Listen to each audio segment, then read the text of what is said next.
Muy buenos días, amados en Cristo. El Señor los bendiga grandemente. Muchísimas gracias por estar aquí por el canal otra vez. El día de hoy vamos a estar checando un tema muy importante. Vamos a responder a la pregunta que es: ¿el Señor Jesucristo tuvo hermanos? Bueno, pues primeramente les respondo y después les explico. En efecto, el Señor Jesucristo sí tuvo hermanos. Tenemos registro de ello. Ahora les explico. La controversia acerca de que si el Señor Jesucristo tuvo hermanos, pues nace más que nada acerca de que si María tuvo más hijos o no tuvo más hijos. Eso va a ser un tema para otro video, pero por lo pronto vamos a checarlo desde el punto de vista bíblico y desde la afirmación de que sí tiene. Vamos a ir al libro de Mateo, capítulo 13, versículo 55. Yo estoy utilizando Reina Valera 1960. Es, creo yo, la Biblia por defecto que se utiliza en el mundo evangélico. Así es que vamos a checarlo. Dice: ¿no es este el hijo del carpintero? ¿No se llama su madre María y sus hermanos Jacobo, José, Simón y Judas? Bueno, ya de entrada estamos checando una referencia en la cual se dice que el Señor Jesucristo, pues, sí tuvo hermanos, los cuales eran Jacobo, José, Simón y Judas. Ahora, la palabra hermanos a veces se suele interpretar por ciertos intérpretes, valga la redundancia, como primos, pero no es la forma más común o tampoco es la forma más correcta de traducir la palabra adelfos, que da origen a la palabra hermanos, sino que la palabra adelfos se suele referir mayoritariamente a hermanos de sangre. Ahora, pero también tiene otras connotaciones la palabra adelfos, la cual justamente sería hermanos fraternalmente hablando, como se hablaban los primeros cristianos unos a otros que comprendían que eran hijos del mismo padre, se llamaban hermanos. Entonces, esa es una forma. Otra forma también es en un contexto étnico o cultural, es decir, como el propio Santiago escribió en su epístola, que llamaba al resto de los judíos de la diáspora hermanos. Entonces, un judío a otro también se podía llamar hermano porque pertenecían a la misma etnia o eran originarios de la misma madre patria, por decirlo de alguna manera. Bueno, entonces aquí vamos a checar que si lo está diciendo de una forma cultural. Bueno, las personas que están diciendo esto también eran judíos, entonces por lo tanto no tiene sentido que estén haciendo una distinción específica hacia Jesús, porque pues también eran sus hermanos si habláramos en un contexto cultural. En un contexto fraternal, bueno, en este momento no se utilizaba como para referirse a hermanos en el Señor, sino que esto viene un poquito más adelante. Probablemente el tiempo en el que se escribió Mateo, pues ya se estaba utilizando esto, pero pues no tendría mucho sentido realmente utilizarlo en retrospectiva, vamos a decirlo así.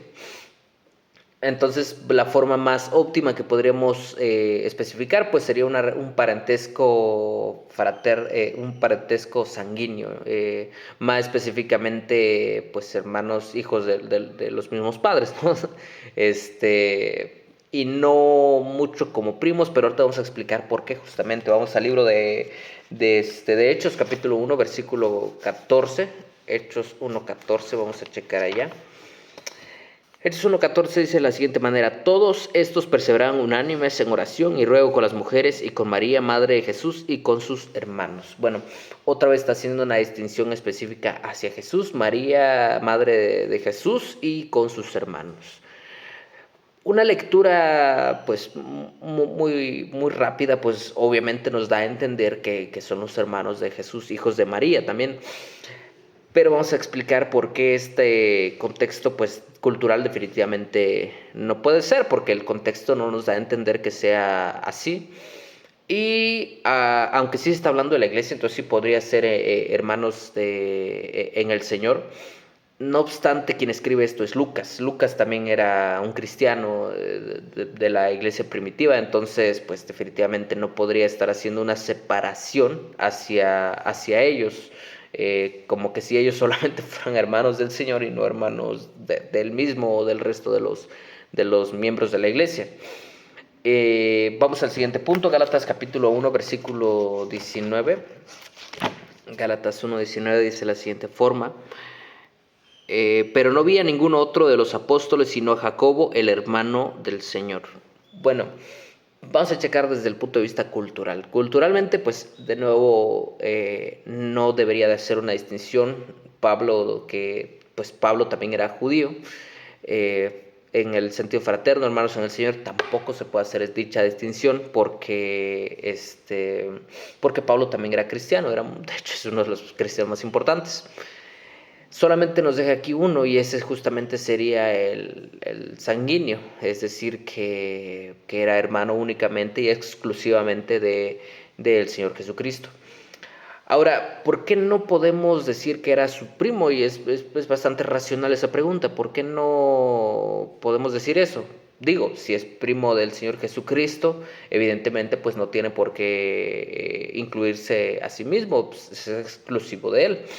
Bueno, la razón es porque el apóstol Pablo sí usa la palabra primo. Entonces, si no usara jamás la palabra primo, claro que podríamos llegar a pensarlo, por lo menos dejarlo a discusión. Pero no, sí usa la palabra primo justamente en el libro de Colosenses, capítulo 4, versículo 10, que Colosenses también lo escribió Pablo. Aristarco, mi compañero de prisiones, os saluda, y Marcos, el sobrino de Bernabé, acerca del cual habéis recibido mandamientos, si fuera vosotros, recibidle. ¿Y dónde está la palabra primo? Bueno, aquí vemos y Marcos, el sobrino de Bernabé. Ahora, en la traducción Reina Valera 60 se tradujo como sobrino esta palabra, pero ya en otras traducciones nosotros podemos checar que este detalle se corrigió, como la LBLA, la nueva traducción viviente, la nueva versión internacional, la traducción del lenguaje actual. Si no me equivoco, la Reina Valera revisada también ya lo checó este punto. Pero bueno, la palabra sobrino en realidad es anepsios, y anepsios pues se utiliza para hablar de dos primos. Entonces, Marcos y Bernabé eran primos realmente y no tío y sobrino como pues se da a entender. Pues Pablo sí utilizó la palabra primos, ya tenemos aquí el registro. Entonces Pablo sí conocía que existía un término para hablar de primos, no lo descubrió. De hecho, pues Pablo era un hombre muy inteligente, muy capacitado, no creo que haya descubierto esta palabra posterior. Entonces nosotros podemos afirmar que, dado que Pablo sí utiliza este término más adelante, pues no tenía la necesidad de utilizar a Delfos en un contexto pues de esa manera. Vamos un poquito más atrás al libro de Lucas, capítulo 1:36, que Lucas justamente también escribió el libro de Hechos, así es que ya checamos Hechos 1:14. Lucas 1:36 dice de la siguiente manera: y aquí tu parienta Elizabeth, ella también ha concebido hijo en su vejez, y este es el sexto mes para ella, la que llamaban estéril. Ahora, pues aquí la palabra parienta, que es su genis o su genes, dependiendo del contexto, pues también relata esta relación de primos, esta relación entre hijos de hermanos, vamos a decirlo de esta forma.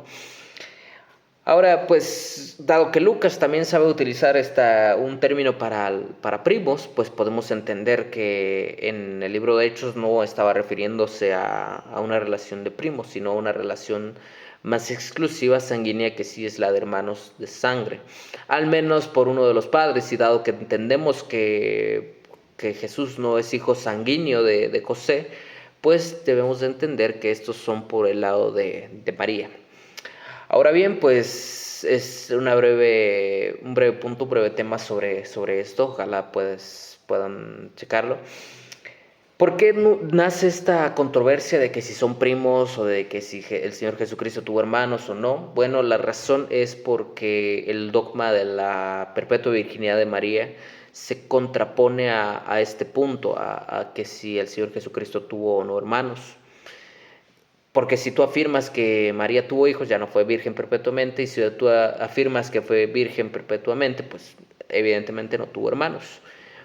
En ese tema de la perpetua virginidad yo creo que lo vamos a estar checando en otro video. Por lo pronto, pues ojalá que lo hayan disfrutado, que el Señor los bendiga grandemente, y pues nos vemos en un próximo video. Hasta luego.